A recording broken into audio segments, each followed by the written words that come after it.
Seven Waters Advisors. Can you help out a guy who has nothing? Why don't we do a GoFundMe for Mark? Is that where you start? I was just curious. I mean, does everybody that come to you have something? Does anybody ever come to you that has nothing? All the time.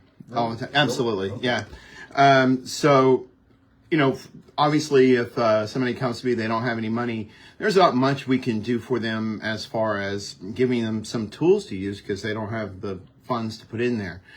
But that being said, we at least sit down, try to figure out some pathways for them to make the most of what they do have coming in.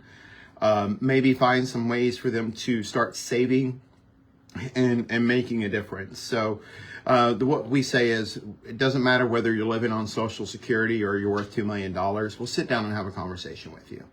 Yeah. So the thing is that we're here to help.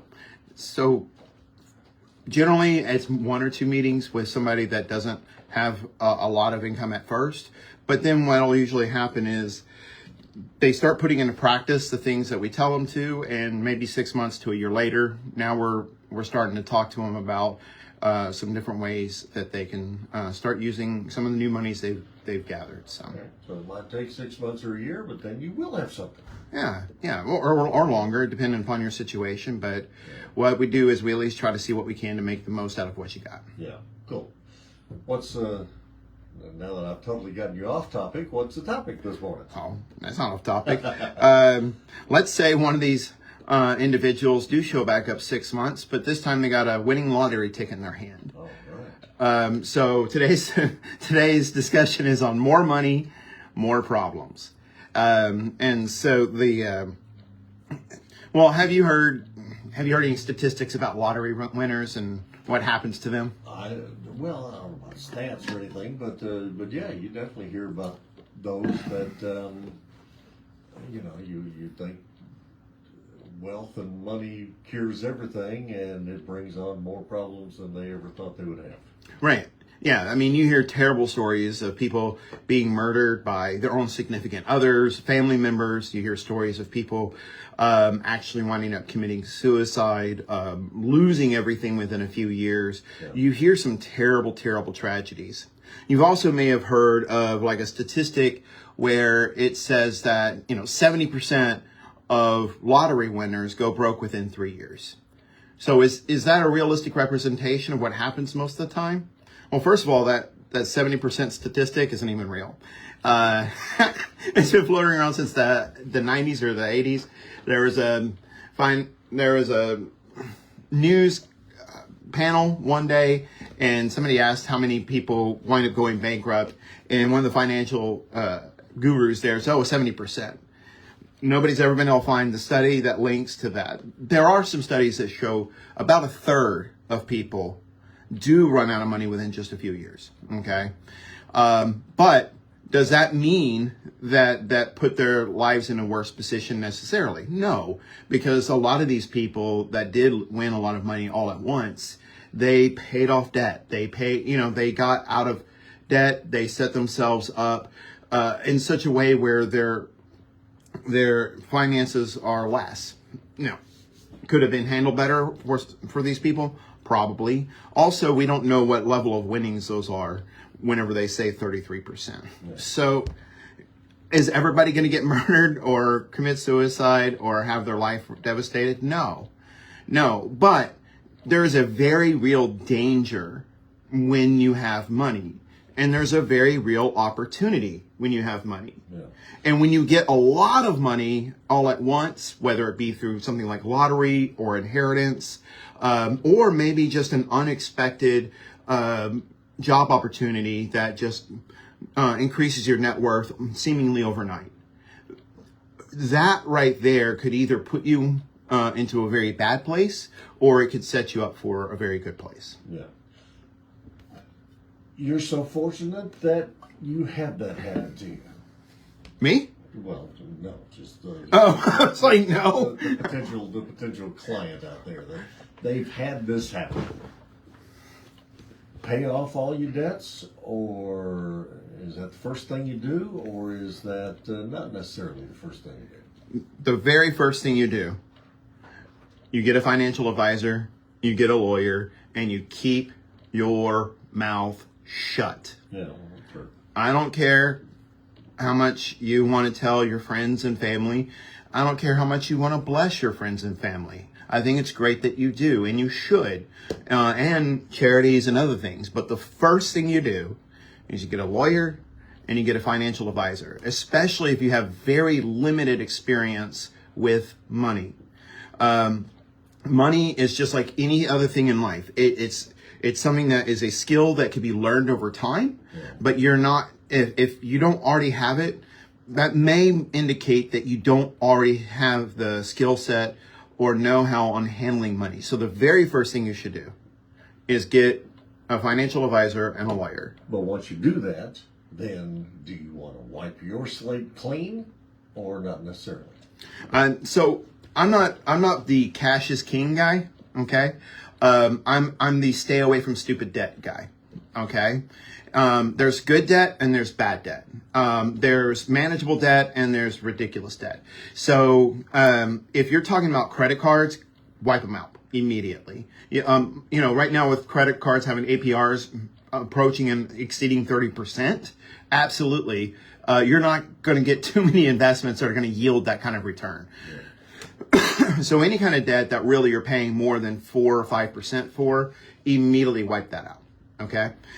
Then it goes into having a conversation with your financial advisor about what the next step is. And now, obviously, I'm biased. I feel like I know the financial group that you should go talk to is Seven Waters Advisors. But whether you do or not, if you don't like dealing with short, bald guys, I get it. But you need to make sure that you interview 2 or 3 different financial advisors, listen to their philosophies. Don't just buy into one, and pay close attention to their temperament. If they kind of have a I know it all, just trust me and do what I say temperament, run out of that office. Don't even talk to them. You want somebody that's consultative. You want somebody that'll teach you. You want somebody that'll guide you through what you should expect as the money goes through. Okay. Now, also, I want to address, whenever I told you keep your mouth shut, the only reason why I say that is if everybody finds out that you've gotten a large sum of money, whether it be through inheritance, through lottery, something along those lines, they say money changes people. I totally disagree with that.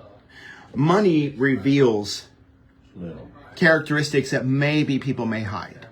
Okay?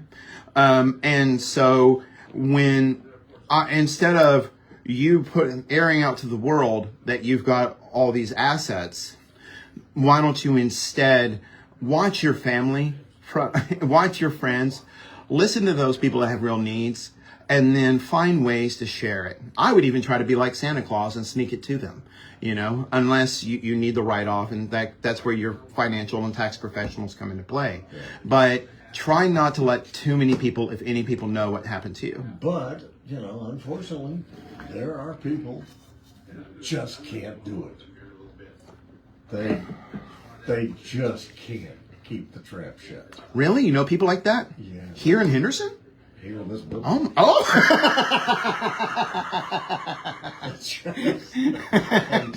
They just cannot keep quiet. Well, that may be the case, but what's going to wind up happening if you do that is you do put yourself at risk. When people see you, people believe you have a lot of money, they do believe that you're a target. Okay? And you don't know who those people are in your life. So if you can't, I don't know what to tell you. Make sure, again, I guess before you announce it to anybody, talk to your lawyer. Before you announce it to anybody, find some way to protect yourself, because it really is, again, especially if, I don't want to get too deep into it, but it can really hurt you, and it can hurt your relationships. I did an interview with you a while back where I said, we don't need to trust people, right? And that may sound cold and harsh. And there's this floating idea in this modern society that, if you don't trust people, you don't love people, which is absolutely untrue. Jesus did not entrust himself to any man, but he loved every one of us. So trust is not love. Didn't he coin the phrase, the whole DTA thing? DTA. Don't trust anybody? Oh, pretty much. Okay. All Pretty much. So it's harsh. It's hard to believe. I'm the type of person that wants to see good in everybody. Okay. If I was talking to 20-year-old George today, 20-year-old George would look at me and say, look at that cranky, bitter old man. I'm not, because I still love people. I have just seen too many times in my life where people that you think are one way, you find out they're completely different. And the last way you want to find that out, Mark, is after you come into a large sum of money, right? Because, the Lord giveth and the Lord taketh away. That's fine. But you don't want your next door neighbor Earl to be the one that taketh away. All right? Oh, Earl, poor guy. Poor Earl. So be charitable in your giving, be loving in your giving. I wouldn't be outlandish in my spending, but that's, again, I believe that, yes, enjoy what God has given you, right? But at the same time, showing it off by getting super expensive cars and wearing Rolexes and all that stuff, you're telling people without telling people, right? I would rather you give yourself a few years to find out and learn and understand the money game. Now, if you're tired of your job, sure, head on out, do a hobby, and let people know that's the way you get your money, whatever it is. But use this time to learn about your money, learn how money works, and if you do that, then in a few years, 4, 5, 6 years, then you've learned enough about what your future is with money, how money works. Then you can start getting a little bit more, spending money on stuff that you've always wanted, that nicer things. Be careful about greed. Because here's the other thing. I talked about what it can do to other people, but let's not forget about what it can do to you. Again, money doesn't change people. Money reveals who people are. And so if you have a lot, or if you have very little, but you want to kind of get your act together, 7 Waters advice. Please, absolutely. We try to, in fact, this next Sunday, we're talking about the whole reason why we even call ourselves 7 Waters Advisors. But part of it is that we really believe in using a balanced wisdom. Some people think that money is itself evil. It's not. The love of money is what is the root of all evil. Money can either be a blessing or a curse. It's up to you to determine how it's going to be. And listen, if you're under my voice today, you don't have to be rich to be greedy. And you don't have to be poor. If you can be rich. Yeah. And you can still be humble and have a godly approach to how you handle your money. So you want wisdom when you handle this. So right now, if you're, the question could be about the wisdom of buying lottery tickets, because your chances of winning are very small. Is there anything wrong with buying one here or there just as a gag or a giggle? No, there's no problem with that. I waste money on a cup of coffee. I waste money on this or that. I don't, some people say the Bible teaches against gambling in all forms. Well, you can't, there's a lot in life that's about gambling. I believe that there is wisdom in keeping stuff like that at an entertainment level and knowing yourself. And if you have a propensity, whenever you do something like buying lottery tickets, you're going to buy 100 instead of 1, or buy them instead of buying your baby's diapers. That's a major issue. I also am not a big fan of the lottery because it tends to target lower income people. And a lot of times your higher income people are not buying lottery tickets. Okay. So with that being said, there's nothing wrong if you want to throw a couple dollars here just to see what happens. But before something like that happens to you, if you wind up winning the money, make sure your heart is right today. Because if you don't understand what's inside your heart, the potential for greed, if you see that in yourself, seek God's help on it, and overcoming that before that money comes to you.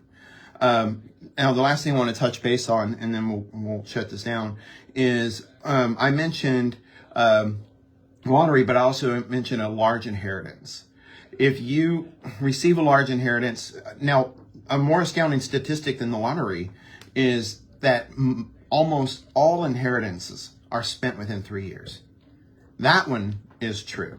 And that one is a big problem.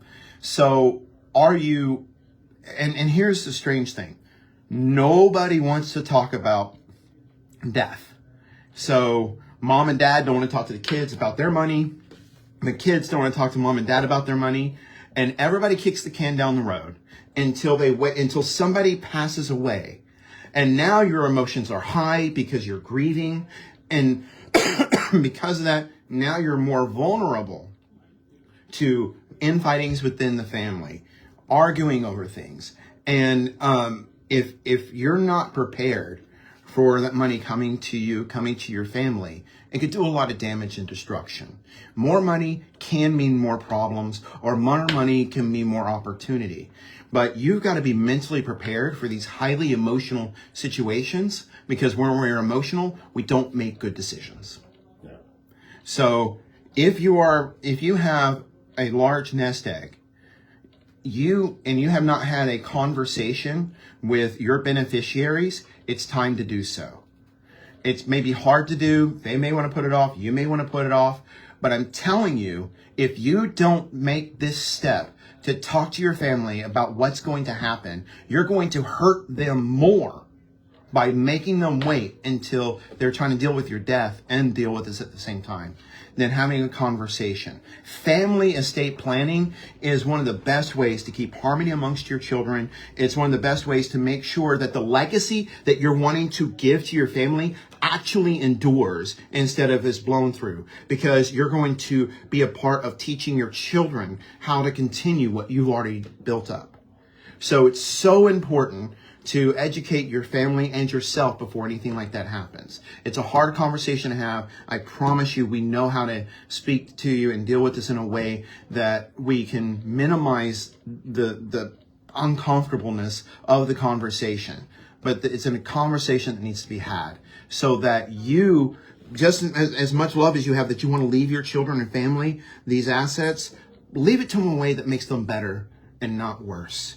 Because again, more money can mean more problems or more opportunity. And it's your choice whether you're going to make it a problem for them or an opportunity for them. So if you want help with that, 903-730-6688, or you can go on to sevenwatersadvisors.com. Very good. George McFarland, Seven Waters Advisors, as always, on a Friday morning here at KWRD. Thank you. All right, 7:51 now. This is KWRD, 1470 90.5.